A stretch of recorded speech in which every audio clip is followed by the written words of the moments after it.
நாளைக்கு ரிலீஸ் ஆக போகிற பிரபாஸ் அவர்களோட கல்கி திரைப்படத்தில் கமல் அவர்களோட போர்ஷன் வந்து ரொம்ப கம்மியாக தான் இருக்க போகுது.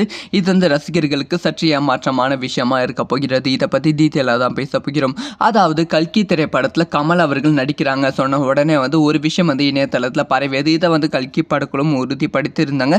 90 நிமிடங்கள் காட்சியில் வந்து கமல் அவர்கள் வருவாங்க அப்படிங்கிற விஷயத்தை வந்து உறுதிப்படுத்தியிருந்தாங்க. இதனால் வந்து கமல் தான் இந்த படத்தோட செகண்ட் ஹீரோ அப்படி சொல்லி ரசிகர்கள் செம்மையாக கொண்டாடினாங்க. படத்தோட ட்ரைலர் ரிலீஸ் ஆன உடனே ஒரு கடவுள் தோற்றத்தில் வந்து கமல் அவர்கள் வந்தாங்க. ஸோ இந்த தோற்றத்தில் வந்து சூப்பராக வந்து ஒரு 90 நிமிஷம் வந்து கமலை வந்து கல்கி திரைப்படத்தில் பார்க்க போகிறோம் அப்படின்னு சொல்லி சந்தோஷத்தில் இருந்தாங்க.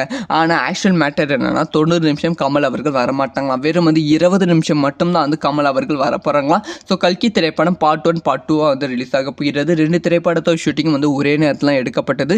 ஸ்டார்டிங்கில் பார்ட் 1ல் வந்து வெறும் வந்து 20 நிமிஷம் மட்டும்தான் வந்து கமல் அவர்கள் வர போகிறாங்க அப்படின்னு சொல்லப்படுகிறது. பார்ட் 2ல் தான் வந்து கமல் அவர்களோட போர்ஷன் வந்து ரொம்ப வந்து அதிகமாக வச்சுருக்காங்களாம். கிட்டத்தட்ட 1 மணி நேரம் வந்து பார்ட் 2ல் வந்து வருவாங்களாம். பார்ட் 2ல் வந்து கமல் அவர்கள் இதை விட பயங்கரமான வில்லனாக வந்து வர போகிறாங்களாம். ஸோ அதனால் வந்து பார்ட் 1ல் வந்து கல்கி படத்தில் பார்ட் 1ல் வந்து கமல் அவர்களோட போர்ஷன் 20 நிமிஷம் தான் இருக்க போகுது. இது வந்து ரசிகர்களுக்கு எதிர்பார்க்காத ஏமாற்றமாக இருக்கிறது.